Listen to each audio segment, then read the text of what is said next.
Student,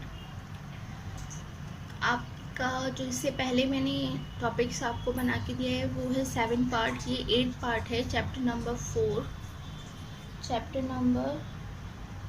4 का 8 part. ठीक है, आपने वीडियो की उस पर देखा होगा। और मेरी आपसे प्लीज़ एक रिक्वेस्ट है, देखिए सब लोग बोलते हैं, मुझे मालूम है आपको बहुत बुरा लगेगा, लेकिन अब क्या करें, मजबूरी है, बोलना पड़ता है। प्लीज़ लाइक करिए, सब्सक्राइब करिए और कमेंट करिए, थैंक यू। अच्छा, तो अब हम टॉपिक कर रहे हैं ट्राइंगल्स।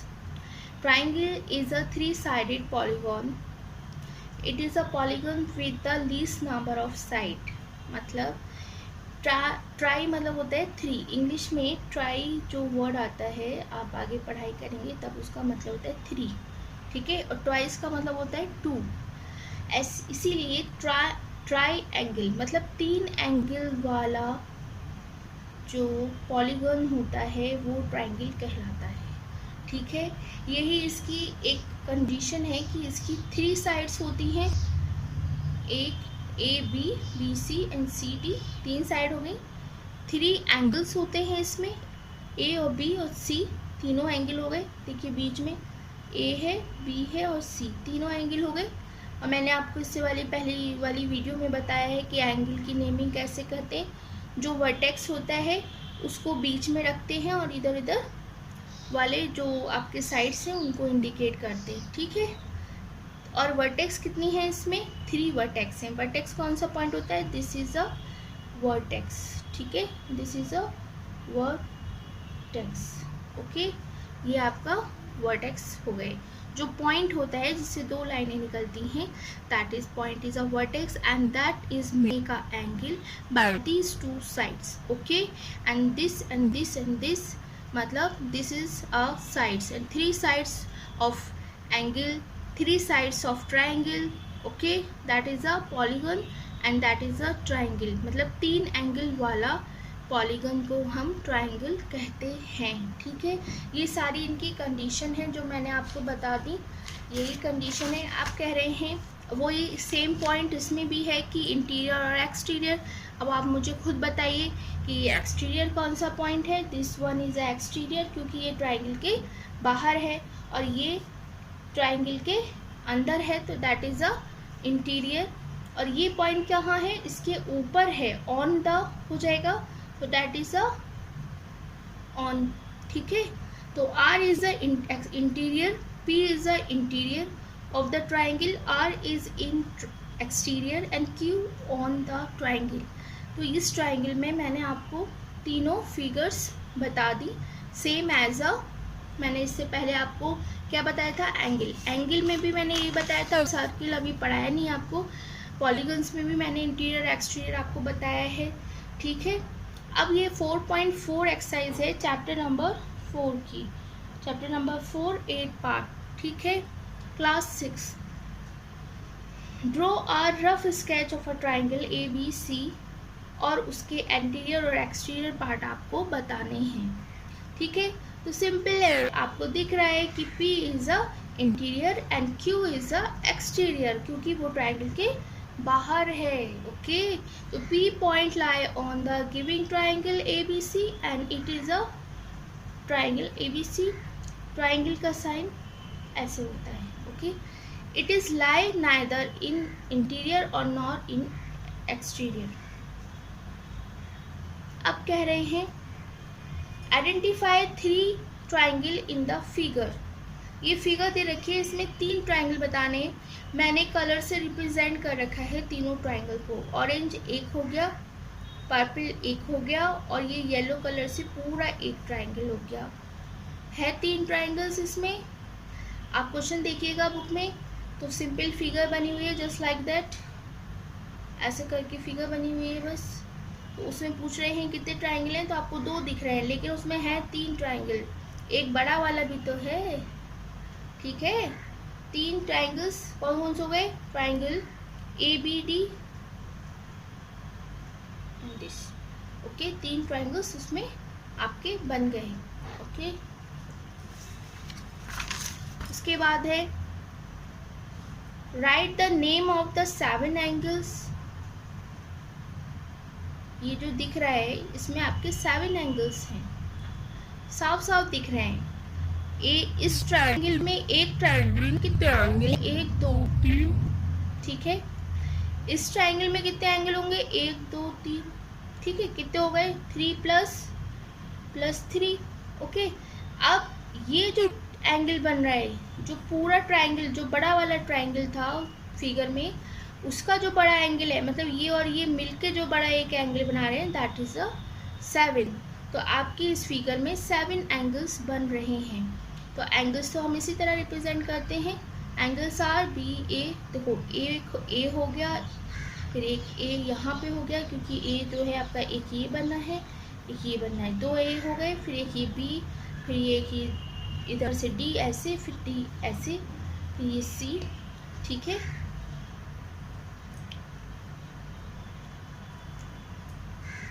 अब एक बात बताइए, क्वेश्चन को गौर से देखिए, क्या ये डी वाला ट्रायंगल एक एंगल नहीं है, ये वाला भी तो एक एंगल बन सकता है, 180 डिग्री का एंगल है ये, लेकिन ये इंक्लूड नहीं होगा। क्यों नहीं होगा, क्योंकि जो हमारा बड़ा वाला ट्रायंगल है उसमें 3 एंगल आ रहे हैं, एक ये आ रहा है, एक ये आ रहा है और एक ये आ रहा है। ये एंगल नहीं आ रहा है, इसलिए हम इसे काउंट नहीं करेंगे, इसलिए इसमें 7 ही एंगल्स बन रहे हैं, ठीक है। Right the name of 6 line segment, इसकी 6 लाइन सेगमेंट्स बताइए, 1 2 3 4 5, और छठी कहाँ है, ये पूरी है, ठीक है। देखो 1 2 3 4 5, और एक ये पूरी लाइन जो हो जाएगी वो भी लाइन सेगमेंट हो जाएगी।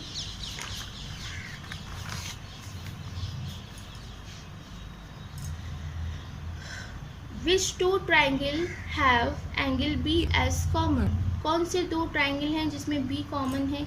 ऑफ कोर्स एक तो ये हो जाएगा B A B C, और एक हो जाएगा A B D। मैंने 2 रंगों से आपको दिखाया है, 2 कलर से इंडिकेट किया है ताकि आपको इजीली समझ में आ जाए।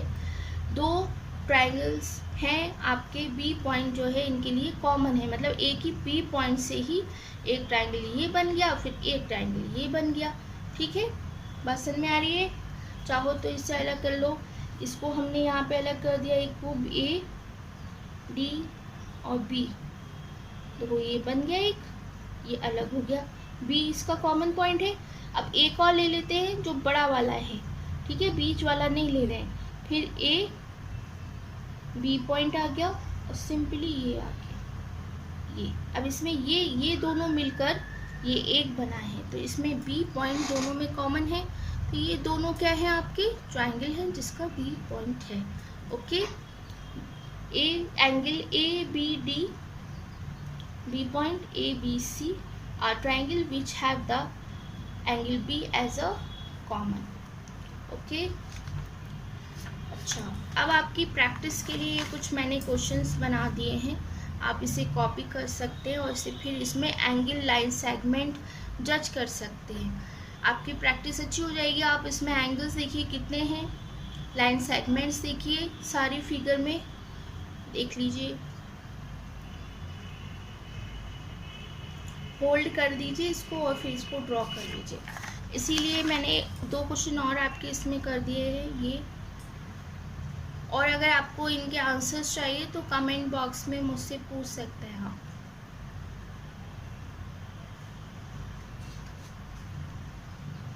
ठीक है, थैंक यू।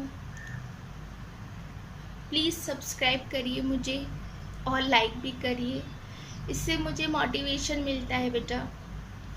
और खूब रिवीजन करिए, रिवीजन बहुत ज़रूरी होता है, सारी एक्सरसाइज का रिवीजन ज़रूर करिए। ऐसा कुछ नहीं है बिना प्रैक्टिस के मैथ को, जिन लोगों को मैथ कम समझ में आती है, मतलब मैं उनके लिए कह रही हूँ, स्पेशली आपके लिए नहीं, जो फ़ौरन समझ जाते हैं, जिनका IQ लेवल अच्छा है, जो वीक हैं, जिन्हें मैथ समझ में नहीं आती है जल्दी से, और वो समझते हैं कि बार बार करते नहीं होता है, तो बेटा ऐसा कुछ नहीं है। अगर आप उसी चीज़ को बार बार करेंगे, रिपीट करेंगे, ऐसा हो ही नहीं सकता कि वो आपको याद ना हो। अच्छा, तो मैं अब आपको एक एग्ज़ाम्पल दे देती हूँ, फिर ये मत कहिएगा कि मैम आप बहुत बोलती हैं, ऐसा नहीं।